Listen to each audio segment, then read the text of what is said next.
नमस्कार, आप देख रहे हैं न्यूज ब्रीफ। मैं हूं आपके साथ आशा सरमाल। चल शुरुआत करते हैं जम्मू कश्मीर से जुड़ी खबरों की। मुख्यमंत्री उमर अब्दुल्ला ने कहा कि उन्होंने कई सांसदों को पत्र लिखकर जम्मू कश्मीर को पूर्ण राज्य का दर्जा वापस दिलाने के लिए संसद में सरकार पर दबाव बनाने की अपील की है। उन्होंने उम्मीद जताई है कि अगर सरकार गंभीर हुई तो संसद के मौजूदा सत्र में ही स्टेटहुड की बहाली संभव है। उमर अब्दुल्ला ने 8 अगस्त को सुप्रीम कोर्ट में होने वाली सुनवाई को भी अहम बताया। उन्होंने कहा कि सुप्रीम कोर्ट पहले ही स्टेटहुड की बहाली पर सकारात्मक संकेत दे चुका है। उन्होंने केंद्र सरकार से अपील की है कि न सिर्फ अपने वादे का बल्कि सुप्रीम कोर्ट के रुख का भी सम्मान करते हुए राज्य का दर्जा लौटाएं। वहीं जम्मू कश्मीर वर्तमान स्थिति पर उन्होंने बताया कि अब यहां हालात सामान्य हैं। पर्यटन को लेकर उन्होंने कहा कि इस साल बड़ी संख्या में पर्यटक पहुंच रहे हैं और अब तक 4 लाख से भी ज्यादा श्रद्धालु अमरनाथ यात्रा कर चुके हैं। इससे राज्य में शांति और विकास का माहौल दिख रहा है। वो पार्टियां जिनकी एक अच्छी खासी तादाद है ऑनरेबल एमपीज़ की पार्लियामेंट में, उन्हें एक चिट्ठी लिखी है और उनसे गुजारिश की है कि जम्मू कश्मीर के साथ जो स्टेटहुड का वादा किया गया है उस वादे पे वो हमारी मदद करें और पार्लियामेंट में इस चीज़ को ज़ोरों शोर से उठाएं ताकि इसी सेशन में बिल आए और जम्मू कश्मीर जो है उसको दोबारा रियासत का दर्जा मिले।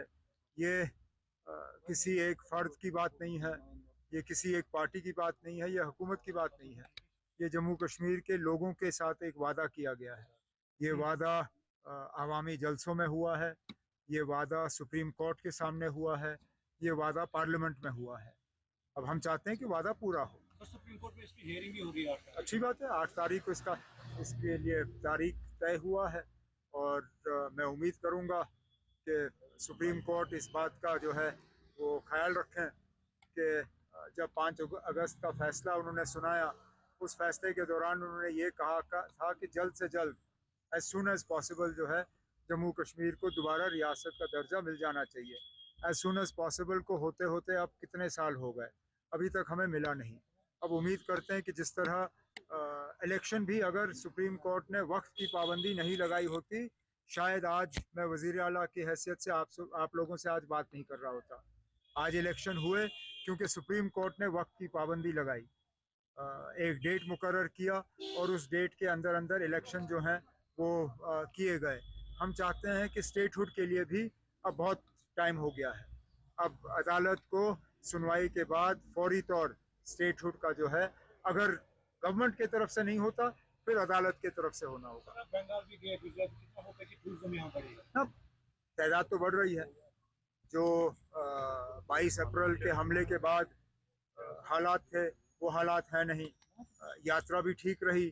कोई 4 लाख के करीब यात्री जो हैं उन्होंने बालतल और पहलगाम से यात्रा जो है पूरी मुकम्मल की और हालात यात्रा के दौरान ठीक रहे। अब हम उम्मीद करते हैं कि मुल्क के मुख्तलिफ कोनों से टूरिस्ट जो हैं वो दोबारा आना शुरू करेंगे और जम्मू कश्मीर में लोगों की मेहमान नवाजी का फ़ायदा लेंगे। उत्तराखंड में आपने देखा, कश्मीर भी ऐसे ही भारी ज्यादा ये तो खतरा है। आपने पिछले दिनों देखा रामबन में क्या हुआ। रामबन में बिल्कुल ऐसा ही हुआ। अल्लाह का शुक्र है कि उस वक्त माली नुकसान हुआ, जानी नुकसान नहीं हुआ।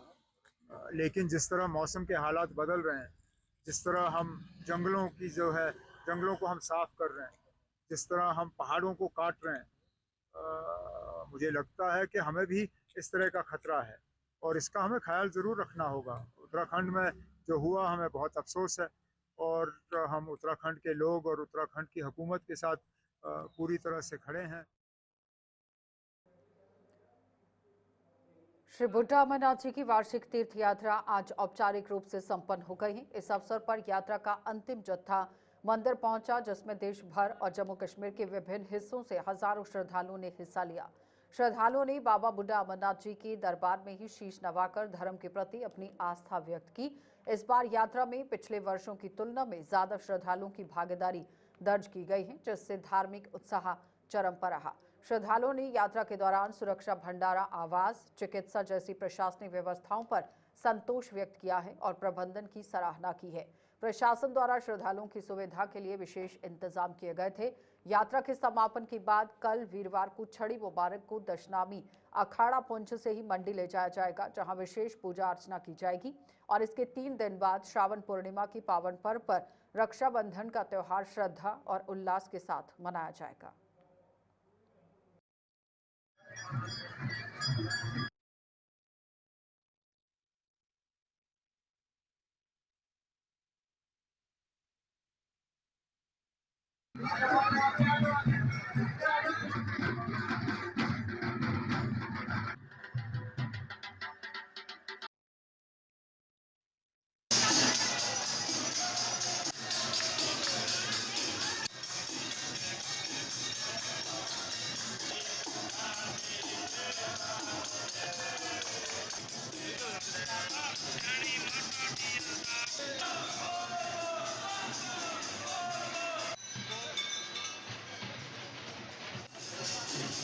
दिल्ली से आया हूँ। हमारे दिल्ली से 25 साथियों का ग्रुप आया है।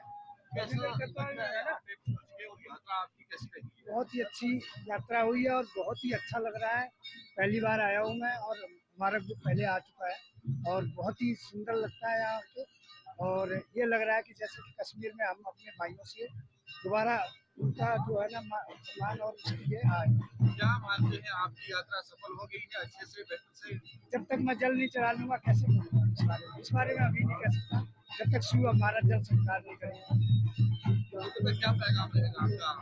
मेरा पैगाम यही रहेगा कि हम जो है यहाँ सारे हिंदू या मुस्लिम कुछ भी है सब मिलकर रहे और देश को और ऊंचाइयों पे ले जाए और सभी किसी भी तरह का जाति पाति और धर्म का ये नाता टूट जाए।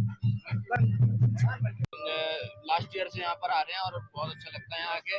और जो यहाँ के लोग जितना प्यार दिखाते हैं ना रास्ते में आते हुए, जिस हिसाब से वो लोग सेवा करते हैं वो बहुत अच्छा लगता है और हम 12 माह वहाँ पे उनकी तारीफ करते हैं।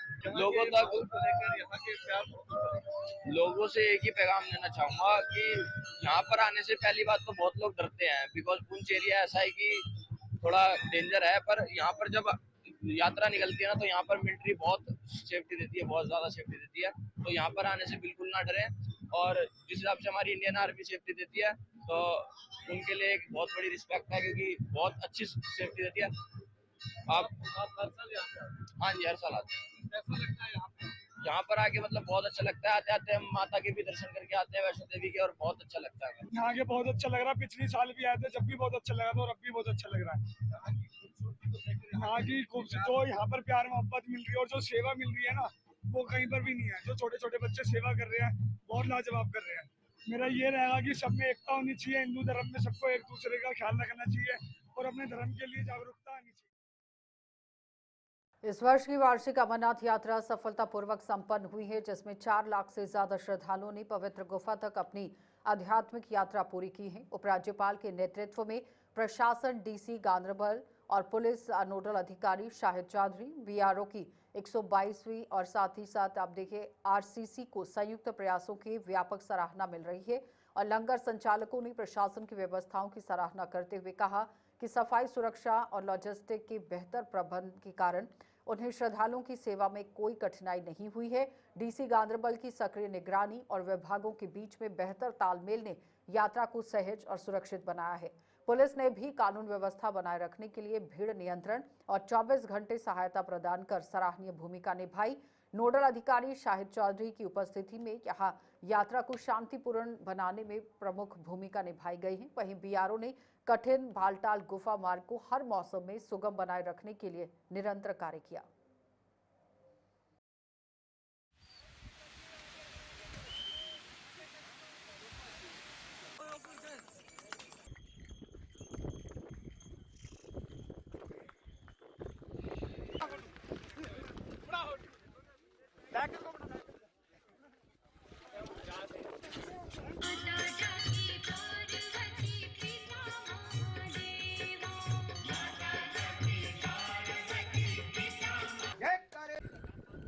श्री भोले भंडारी सेवा मंडल मुरादाबाद से इस बार जो यात्रा रही वो बहुत ही बड़ी यात्रा रही। श्राइन बोर्ड को भी उम्मीद नहीं थी कि ये यात्रा इतनी चलेगी। लगभग 4 लाख लोगों ने दर्शन करे इस बार और बहुत अच्छा श्राइन बोर्ड का इंतजाम था। बीकन ने भी बड़ी अच्छी रोड बनाई, बहुत चौड़ी चौड़ी रोडें बनाई उन्होंने, किसी को कोई कष्ट हुआ नहीं। और यहाँ स्पॉट जो रजिस्ट्रेशन इन्होंने करे उस वजह से कम 1.5 लाख यात्री ने ज्यादा दर्शन कराए। जो यहाँ पे स्पॉट रजिस्ट्रेशन साइन बोर्ड करके दे रहा था उस वजह से बहुत यात्री आया, कोई यात्री को किसी को कोई कष्ट नहीं हुआ। और अब जाने की हमारी तैयारी हो रही है। आज रेल पटरी से लगभग 15 गाड़ी माल नीचे आ गया है पिकअप। अब कल को सुबह वहां से उतारेंगे, फिर नीचे से बेस कैंप को करके कंगन तक भेजेंगे और उसके बाद फिर मुरादाबाद के लिए प्रस्थान करेंगे 2 दिन बाद। इस बार बहुत उत्तम, बहुत बढ़िया व्यवस्थाएं रही हैं बीआरओ की तरफ से भी और श्राइन बोर्ड की तरफ से। सारी व्यवस्था, मेडिकल व्यवस्था, पानी, ये रास्ते में पानी की व्यवस्था, बीएचई की तरफ से बहुत इंतजाम बहुत बढ़िया रहे हैं। और जो अभी भाई साहब ने बताया कि जो यहाँ पे तुरंत रजिस्ट्रेशन हो रहे थे उसकी वजह से यात्रियों ने ज़्यादा से ज़्यादा दर्शन करे, कोई परेशानी नहीं हुई और ट्रैक भी बढ़िया रहा। बरसात में भी बहुत सुविधा रही है बीआरओ की तरफ से भी रोड क्लियर करने की। जयपुर राजस्थान से हूँ। मैंने पहली बार दर्शन किए थे 2018 में। उस वक्त बिल्कुल संकरी रोडी थी, पगडंडी टाइप, बिल्कुल सकड़े रास्ते थे, जाने में बहुत प्रॉब्लम हुई। और आज जो मैं गया, मैं 2020 में भी आया, 23 में भी आया, जैसे जैसे मैं आ रहा हूँ मतलब डेवलपमेंट बढ़ता जा रहा है। और अब की बार जो देखा बीआरओ का जो काम देखा, बहुत ही काबिल तारीफ है। मतलब ये जो रेलिंग्स है, टाइल्स है, रोड लाइटें हैं, बहुत ही मतलब जिसको कह सकता हूँ मैं बार बार धन्यवाद देना चाहता हूँ। मैं यात्रियों के लिए इतनी जो गजब की सुविधा की है बीआरओ ने, मैं बार बार धन्यवाद देना चाहता हूँ। और 4:15 बजे मैं सुबह रवाना हुआ था और 10 बजे हम पहुँच गए थे और ये वापस मैं उतर गया नीचे। मतलब सुलभ रास्ता है, बहुत अच्छा रास्ता है। बीआरओ पूरी तरह से ईमानदारी से काम कर रहा है, तो मुझे लगता है कि आगे और भी अच्छा होगा, बहुत बढ़िया होगा। मैं जयपुर से हूँ, मेरा नाम ज्ञानचंद सिंघानी है। गांव इस्कॉन मंदिर ग्राम धोलाई मानसरोवर के पास में है। मैं 2020 में यहाँ बालटाल से अमरनाथ गुफा के लिए दर्शन करने के लिए गया था। तो वो जब बहुत छोटा रोड था, खड्डे, क्रिकेट, बहुत बुरा हाल था। जब जाने मेरे को 8 घंटे लगे, आने में 8 घंटे लगे। लेकिन आज मैं जब सुबह चढ़ा यहाँ से 4:15 बजे चढ़ा, 10 बजे मैंने दर्शन किए और मैं वापस आ गया अभी 3 बजे। इतना अच्छा लगा मेरे को। और मैं बताता हूँ कि बीआरओ को बहुत बहुत धन्यवाद। इतनी बढ़िया व्यवस्था है, टाइल्स रोड है, लाइटिंग है, रेलिंग्स है, इतना बढ़िया बंदोबस्त हर जगह बीआरओ के, प्लस जवान खड़े हैं हर 50 फीट पे। जो कुछ भी समस्या हो किसी भी यात्री को तो बिल्कुल फास्ट समाधान कर देते हैं, वो कोई प्रॉब्लम नहीं आती है। सर मैं ये धन्यवाद देना चाहता हूँ बीआरओ को। और ऐसा रहा तो मैं अगली बार आऊंगा तो मेरे को लग रहा है कि गुफा तक पूरा डेवलपमेंट हो जाए। तो बस स्टैंड मेडर के पास या साबर मार्केट में एक रेडीमेड कपड़ों की दुकान में अचानक आग लग गई, जिससे दुकान में रखा हुआ सारा सामान जलकर राख हो गया। ये दुकान मोहम्मद शराफत पुत्र मोहम्मद फारिस गांव शर्जला की बताई जा रही है। घटना की सूचना मिलते ही एसएचओ मेंढर अपनी टीम के साथ मौके पर पहुंचे और कुछ ही देर में फायर ब्रिगेड की गाड़ी भी वहां पहुंच गई। हालांकि आग की तीव्रता के कारण लाखों का नुकसान हो चुका था। इस घटना के बाद मौके पर पहुंचे व्यापार मंडल अध्यक्ष मेंढर जो कि बलराम शर्मा हैं और अन्य दुकानदारों ने प्रशासन से अपील की है कि नुकसान की भरपाई के लिए सहायता प्रदान की जाए ताकि पीड़ित दोबारा अपना कारोबार शुरू कर सके।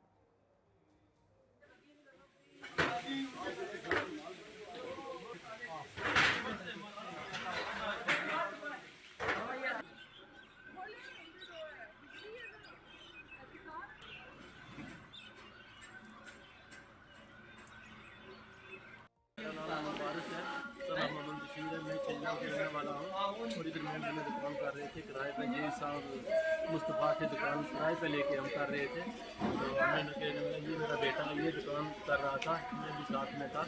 तो हमने बड़ी मुश्किल से दुकान को खोल दिया था, लेकिन अभी हम बिल्कुल जीरो पे आ गए। तो हमने से मेरी गुजारिश है, 20 साल से मेरी गुजारिश है कि थोड़ा बहुत जितना भी हो सके हमारी हेल्प करो ताकि हम फिर से एक बार फिर से स्टैंड हो जाए। तो बाकी हमारे जितने भी ऊपर आदमी हैं उन्होंने बड़ी हेल्प की। हमारे प्रधान बलराम राज जी हैं, इन्होंने बड़ी हेल्प की। और यहाँ आके पूरे इंतजामिया को और जितने भी सिविल आदमी थे आज ने बहुत तावन किया और इन्होंने आके हमारी बहुत हौसला अफजाई की। हमें जैसे आगे तुरंत हमने फौरी तकरीबन 1 मिनट में एक्शन किया और हम फौरी आग पर आ गए।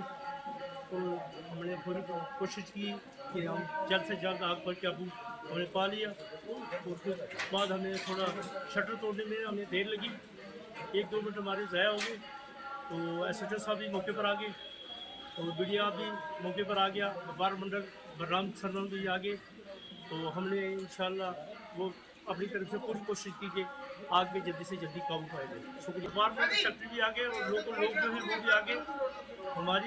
हमें कोई भी आग की इतला मिलती है तो हमारी पूरी कोशिश होती है कि जल्द से जल्द हम आग पर काबू पाएँ। बाकी जो अपने व्यापार मंडल लोग पहुँचे और बाकी सिविल लोगों ने हमारी बहुत मदद की। एसएचओ साहब भी मौके पर आ गए, तो पूरी पुलिस एडमिनिस्ट्रेशन भी आ गई। तो इंशाल्लाह हम अपनी तरफ से पूरी कोशिश करेंगे कि ज़्यादा से ज़्यादा किसी का नुकसान ना हो। बलराम शर्मा, प्रेसिडेंट व्यापार मंडल मेडल। आज बड़ी दुख की बात है कि ये हमारा दूसरा हादसा 1 महीने के अंदर दूसरा हादसा भी मेडल में हो गया। और ये जो आग लगी है ये साबर मार्केट HDFC और J&K बैंक के बिल्कुल सामने ये जो दुकान थी, इसको तकरीबन 4:15 साढ़े 4 बजे आग लगी। वो जो हमारे CID के सिविल ब्रांच के तालब साहब हैं, वो पहले 4 बजे बस स्टैंड पे पूरा चक्कर लगाते हैं हकीम मोड़ तक। मैंने भी 1-2 बार देखा, आज भी वो 4 बजे आए तो बस स्टैंड से चक्कर लगा के वापस जब गए तो कुछ भी नहीं था 4 बजे। तो 4:15 बजे के और 4:30 बजे के बीच जब दोबारा वापस वो जाने लगे तो देखा तो एक दुकान से धुआं निकल रहा था। तो तालब साहब फौरन दुकान के अंदर आए तो उन्हें देखा कि बड़े दूर। जिला पुंछ की ही तहसील सुरनकोट के गांव तंडाफली की वार्ड नंबर 8 में अचानक भूस्खलन की घटना सामने आई, जिसमें 2 मकान गंभीर रूप से ध्वस्त हो गए। इस आपदा की प्रभावितों की पहचान नजीर हुसैन और मुनीर हुसैन के रूप में हुई है। हालांकि गनीमत ये रही कि इस आपदा में कोई जानी नुकसान नहीं हुआ। स्थानीय लोगों और पीड़ितों ने जिला प्रशासन पुंछ से अपील की है कि तुरंत राजस्व विभाग की टीम मौके पर भेजे और नुकसान का जायजा लिया जा सके। साथ ही प्रशासन से मांग की गई कि दुकानों में आप देखिए ये दोनों जो परिवार वाले हैं उन्हें तत्काल टेंट और अन्य जरूरी सामान मुहैया करवाए जाए।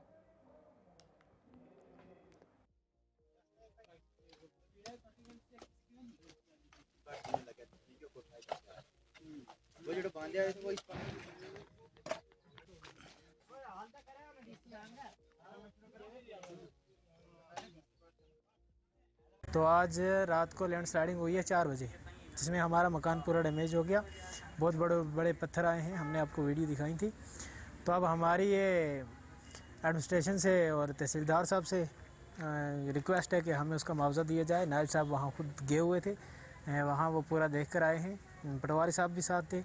तो वो एक लैंडस्लाइडिंग है, बड़ा एरिया है, वो बहुत बड़ा एरिया टूट के हमारे घर पे पड़ा है। अब वो पीछे भी है, आगे उसके मकान है 50 से 60 मकान वो है कि जो उसकी जद में आ रहा है। तो हमारी ये एडमिनिस्ट्रेशन से, हमारी तहसीलदार साहब से रिक्वेस्ट है कि हम गरीब आदमी हैं, देहाती लोग हैं, हमारे पास इतनी कोई रिहायशी मकान नहीं है। हमारे 2, 3, 4 फैमिलियाँ एक घर में रह रही थी, जो मकान डैमेज हुआ है। तो हमारी रिक्वेस्ट है कि हमारी मांग पूरी की जाए और हमें मुआवजा दिया जाए। और आज 4 बजे हमारा बहुत बड़ा नुकसान हो गया। लैंडस्लाइड हुई जिसमें बहुत बड़ा पहाड़ आ गया, उसमें पूरा मेरा मकान एक डैमेज हो गया, एक भाई का दूसरे का। और हमारी रिक्वेस्ट है इंतज़ामिया से कि हमारी कुछ से कुछ मदद की जाए, कोई टेंट वगैरह हमें कुछ रहने के लिए कोई मकान। हम नहीं बाहर थे हम, और 4 बजे के पास लैंडस्लाइड हो गया और बहुत बड़ा नुकसान हो गया है। तो इसमें कुछ से कुछ हमारी मदद की जाए, मतलब हमारा बहुत नुकसान हो गया है। ज़िंदगी भर की हम मज़दूर आदमी हैं, और ज़िंदगी भर मजदूरी करके मकान बनाया था, तो वो भी आज पूरा डैमेज हो गया। कोई एडमिनिस्ट्रेशन की तरफ से वहाँ आदमी गया है? पीछे गए थे नायब साहब और पटवारी साहब गए थे, नायब साहब गए थे, उनका बड़ा शुक्रिया। और आज भी हम आए हैं इधर, तहसीलदार साहब से हम रिक्वेस्ट करेंगे, कोई एप्लीकेशन देंगे और मौका मुलाजा जाके किया जाए और देखा जाए कि हमारा नुकसान का तखमीना लगाया जाए कितना हमारा नुकसान हुआ।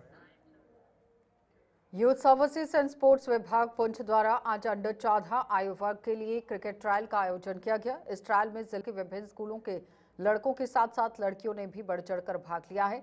खेल के प्रति अपना उत्साह दिखाया। ट्रायल के दौरान विभाग के अधिकारी उपस्थिति यहां पर रही, जिन्होंने खिलाड़ियों के प्रदर्शन का बारीकी से मूल्यांकन किया और खिलाड़ियों ने पूरे जोश और उत्साह के साथ बेहतरीन प्रदर्शन किया। विभाग ने जानकारी दी कि अंडर 17 और अंडर 19 आयु वर्ग के लिए भी जल्द ही ट्रायल आयोजित किए जाएंगे। इन ट्रायल्स में चयनित खिलाड़ी संभागीय और केंद्र शासित प्रदेश स्तर की प्रतियोगिताओं में भाग लेंगे। विभाग ने विशेष रूप से छात्राओं से अपील की है कि वे आगे आएं और खेलों में सक्रिय भागीदारी निभाकर अपने जिले और प्रदेश का नाम रोशन करें।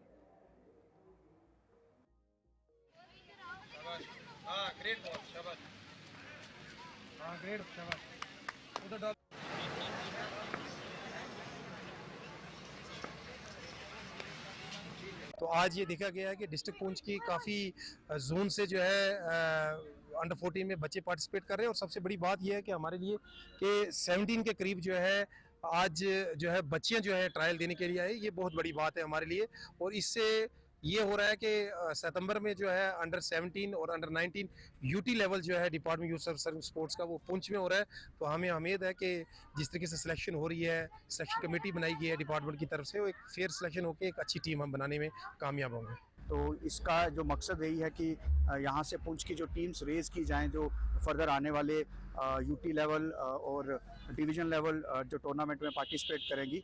और मकसद यही है कि बच्चों को एक अच्छा प्लेटफॉर्म दिया जाए, उनको इक्वल अपॉर्चुनिटीज़ दी जाएं। अगर आप देख रहे होगे कितने जोश से यहाँ छोटे छोटे बच्चे जो पार्टिसिपेट कर रहे हैं इस ट्रायल्स में, तो ये एक अच्छा मौका है बच्चों के लिए अपना टैलेंट शो करने के लिए और पुंछ की टीम में आने के लिए, ताकि वो आगे जाके पार्टिसिपेट करें।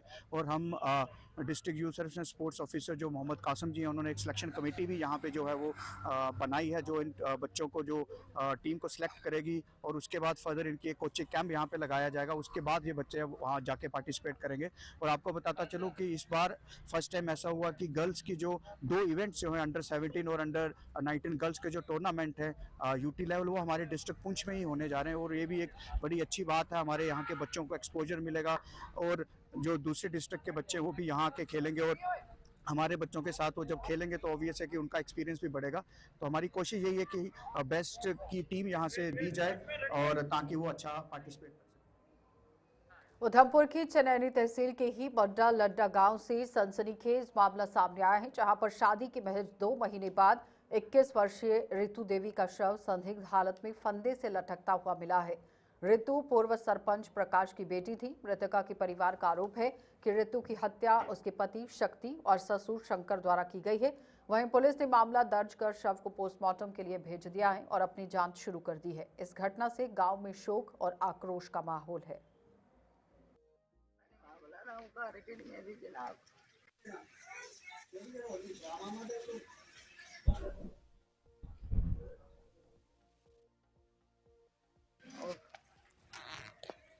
बीते कल के दिन संदिग्ध परिस्थितियों में उसकी मौत हुई है। तो उनका जो रिलेटिव ने फ़ोन किया भी लड़की ने सुसाइड किया और हैंगिंग केस है। जबकि पुलिस को मैंने SHO साहब को कॉल की, SHO साहब ने टीम मौके पर भेजी तो मौके पर पाया गया क्योंकि उसको वहाँ से नीचे उतार दिया लड़के ने। तो ये हमें इसका पूरा शक जो हत्या का है, क्योंकि अगर उसने हैंगिंग की है, वो सुसाइड किया है, तो उतारनी क्यों थी।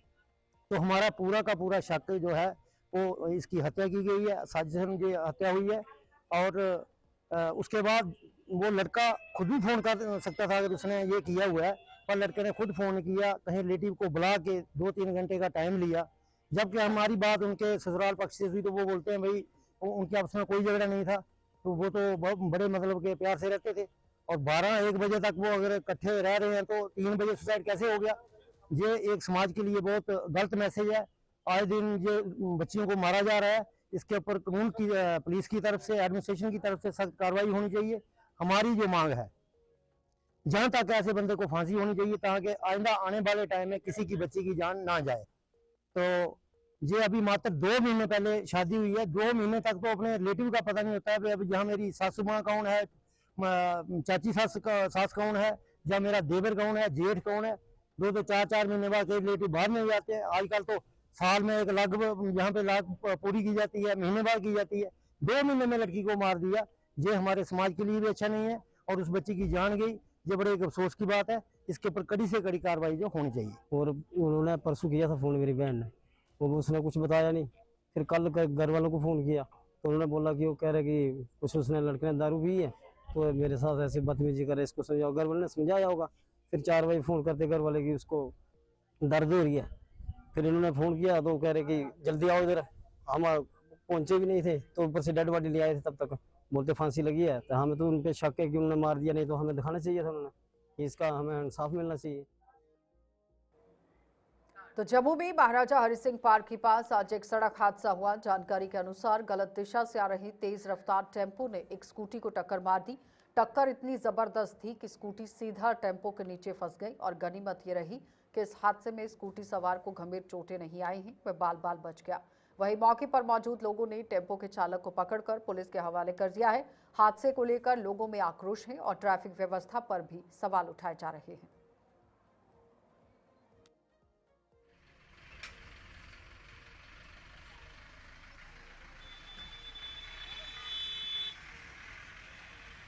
मैं वहाँ से आ रहा था विवेकानंद चौक से, मेरे आगे स्कूटी वाला था, जो स्कूटी हिट हुई है।